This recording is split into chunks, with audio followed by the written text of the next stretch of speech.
Did you see the fight that's reportedly being worked on for December 19th in Miami? Did I see the fight being worked on December 19th in Miami? Yeah. No. Do you know which fight I'm talking about? No. Fair enough. Oh, Jesus. That's a fucking bad idea. That's a bad idea. But let me tell you what.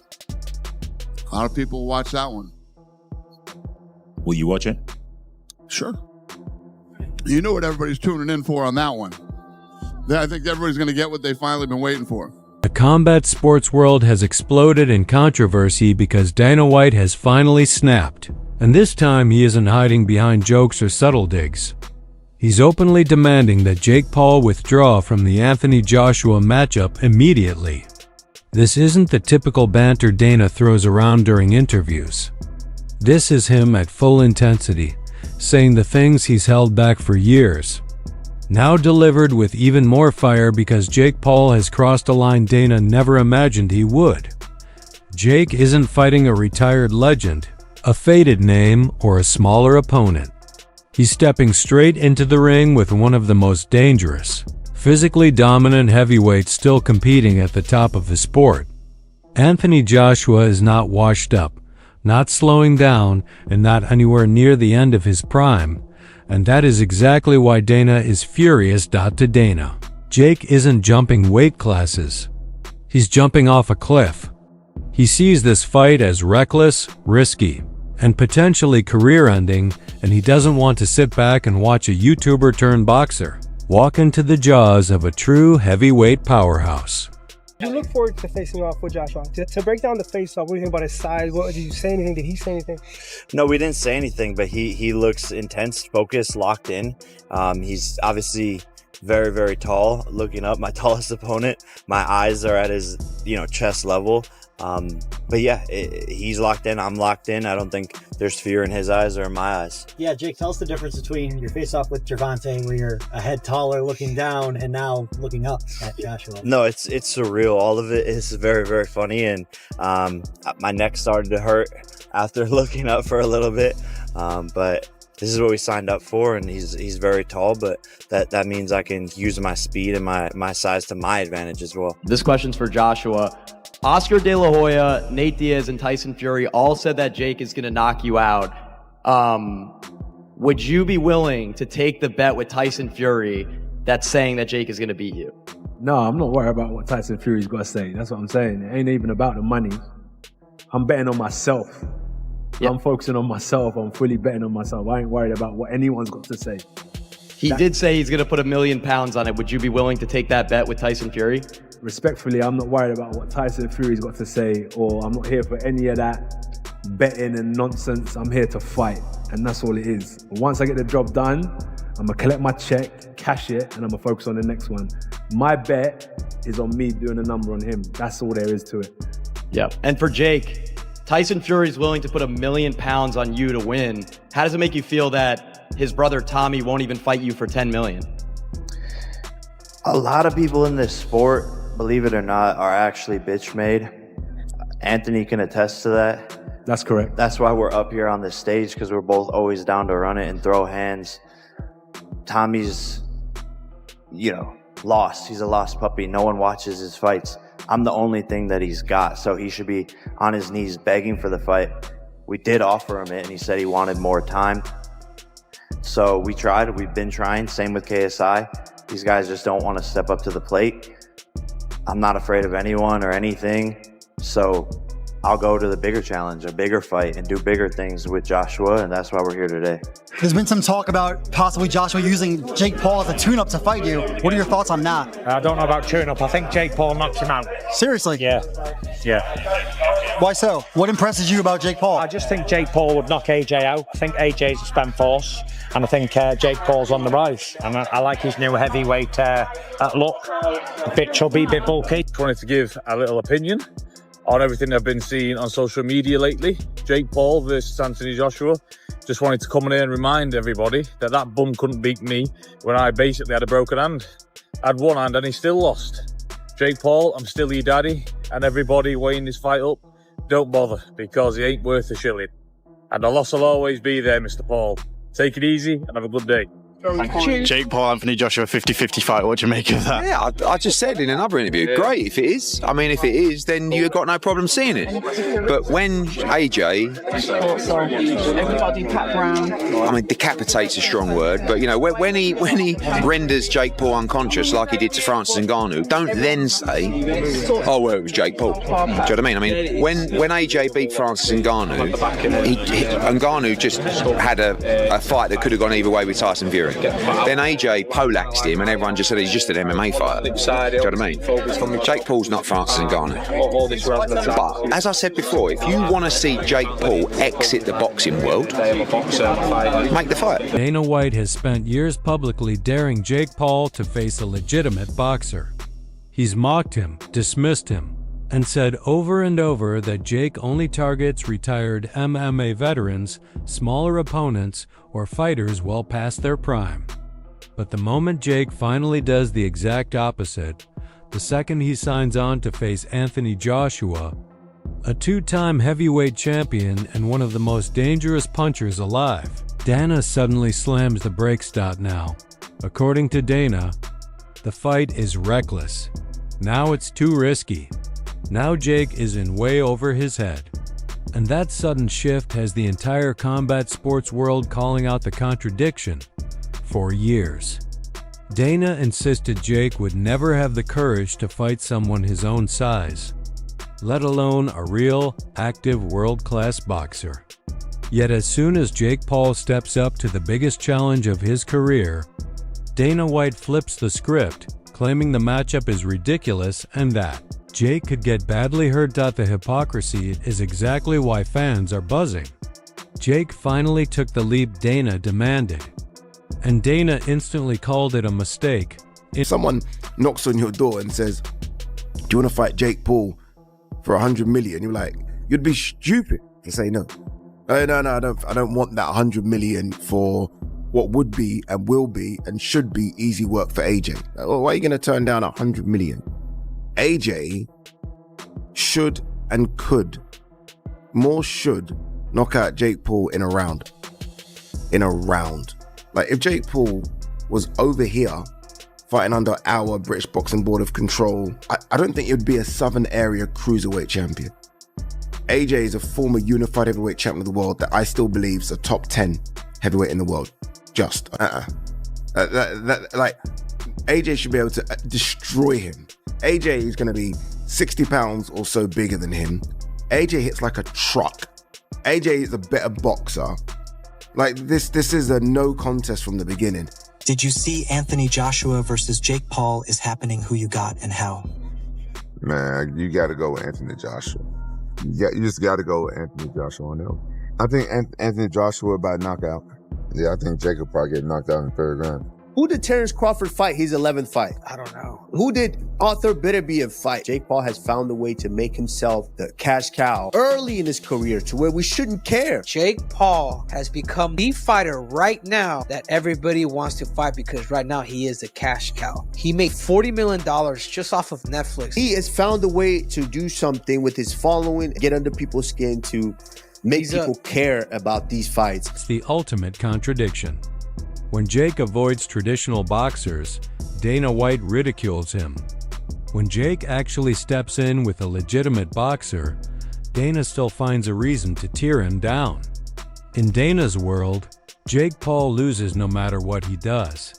Now Dana is even pushing the idea that the entire matchup feels suspicious. He suggested that unless Anthony Joshua wipes Jake out early, people should question the legitimacy of the fight. Dana has openly hinted that the only way this bout adds up is if Jake has arranged something privately, because on paper there is simply no scenario where Jake Paul should realistically compete with someone as seasoned and powerful as Anthony Joshua. This is a top 50 or 60 cruiserweight in the world stepping up and fighting a top, I mean, even if you want to be really critical, top 10, but I think top 5 heavyweight in the world. So it would be unthinkable. I mean, both AJ and myself would need to retire from the sport if we got beat against Jake. but it ain't it. In the professional bout will consist of 8 3-minute rounds, and both fighters will wear regulation 10-ounce gloves. Spencer, you are a boxer. For real. Should this guy be anywhere near Joshua? God help Jake Paul. That's all I can say. We saw that what Anthony Joshua had done to Francis Ngannou. He went out there and iced him in a couple of rounds. A guy coming from a different discipline. Well, this kid's coming from another level. You know, white collar boxing in 2018, gone through the mill, and the only boxer really that he's actually boxed, a legitimate boxer he got beat by, and that was in Tommy Fury. Now he stepped up to the plate. Does he really believe that he can beat Anthony Joshua at heavyweight? All right, he's put a restriction in there. Anthony Joshua can't be no heavier than 245 pounds. Well, the last time he boxed Alexander Usyk, which was not that long ago, he was 245 pounds. So I don't see that being a big problem. But we know why he said yes to it. Gazillions. Oh, absolutely. Do you know the bizarre thing here, Jim? That this will be financially and number-wise the biggest fight in boxing history. Ever. The biggest viewed fight in boxing history ever. And there's been some great fights over time. That is insane, isn't it? And the highest paid fighters as well. What Jake Paul, they're an estimated £170 million split between these two. But Jake Paul, is he really that deluded that he thinks he's going to go in there and beat Anthony Joshua? Do you think he thinks he can do it, Simon? I don't know what he's not short and confident. That kind of commentary has only thrown gasoline on an already raging fire. The boxing world is now completely split. Some argue this matchup is flat-out dangerous and heavily one-sided. Others say Jake Paul deserves credit for taking a massive leap. And many believe that if Jake performs even slightly better than expected, the conspiracy theories and rigging accusations will explode. But at the core of it all, the reality is straightforward. Jake Paul is stepping in against a man who is bigger, stronger, more seasoned, and far more accomplished in every category. It's the wildest, most daring decision of Jake Paul's entire career, and he fully understands the level of threat in front of him. That's exactly why this fight has captured everyone's attention. I don't know what he thinks, but what he does do is he markets himself in the space that he operates in. I don't get this Jake Paul or Logan Paul phenomenon, but I'm not the audience. It doesn't matter what I get. The opportunity for Netflix is that it's a drive to subscribe. They'll pay $100 million, and the wraparound fees that come from sponsorship and the event attendance. We saw that $20 million was generated in gate receipts for the Mike Tyson versus Jake Paul fight. So we know this is a $160 million fight. We know that it makes sense to Netflix to do it because in the last fight that they had with Mike Tyson and Jake Paul, they developed 2 million new subscribers. The average lifetime value of a subscriber is $900. So if you look at that and say they're going to generate $2 billion in potential increased revenues as a result of paying these fighters $100 million, you can see the metrics of it. They're also retaining their base. They're also moving content into a different space, which is sport. So it all makes sense. It's like the mobile phone industry I knew very well. Used to sell phones for nothing so people could get the airtime, and the airtime was where the money is. The content delivery is where the subscribers go to, and then they pay their subscription. So we all understand the model. As far as the fight is concerned, oh no, don't be silly. I mean, Anthony Joshua can go in his nightgown and beat Jake Paul. The issue is, does he hurt Jake Paul? How curated it is? I debated it with boxers, with Paul Smith and Duke McKenzie and Spencer about would Joshua go in there with a mindset, which is he knows he doesn't have to get out of second gear, so he doesn't have to do to Jake Paul what people fear he might do, which is knock him into the next life. But he's not a punchback, Jake Paul. Yeah, at this level is. Well, he beat, albeit an aged Mike Tyson, he beat Julio Cesar Chavez Jr. Mike Tyson, when we went out there to do that fight, and Simon gave me a lot of stick for it because I was saying Mike Tyson was actually going to put an end to this Jake Paul phenomenon that was going on. And when Mike Tyson got out the car, when we hit Texas, he climbed out the car and he could barely walk, Jim. He struggled to get up the stairs. I knew that I was in trouble for making those comments. I knew that. I sold the fight and I shouldn't have sold the fight. But this one, Anthony Joshua needs to keep his career alive. And by doing that, he has to get rid of Jake Paul very, very early. What do you say to the people who say Anthony is ruining his legacy just by taking this fight. Fans don't respect what he's done in the sport already. He's an Olympic gold medalist, 2-time unified heavyweight champion of the world. I sort of sympathize with him because I feel like if he doesn't beat him quicker than he beat Francis, people are just going to write it off. I'll ask you bluntly, have there been any discussions about there's an agreement, there's a secret contract? Have any of those discussions happened regarding this fight? It's an 8-round professional fight. AJ wouldn't have taken it if that was the stance it had to be, if it was an exhibition, if it was you've got to hold him up for 8 rounds. It wouldn't suit Anthony Joshua. Anthony Joshua is going in there to knock out Jake Paul. But if I can beat Jake Paul, then excuse my French, what the fuck is Anthony Joshua going to do to Jake Paul? I think my dad said that AJ could beat him with his prick, and I completely will back that up. Even if AJ had a broken arm in there, it still wouldn't go past a minute. To be quite honest with you, and as a safety aspect, there's no way that fight can go ahead. At the end of the day, my God, how good does it make me look? He gets beat by Jake Paul. Well, that automatically makes me 2-time heavyweight champion of the world, doesn't it? There's no proper way. I've got to laugh about it. How are we even talking about this? He got his nut boxed off by me a little over 2 years ago, and now all of a sudden he's talking about fighting Anthony Joshua. It's like, come on.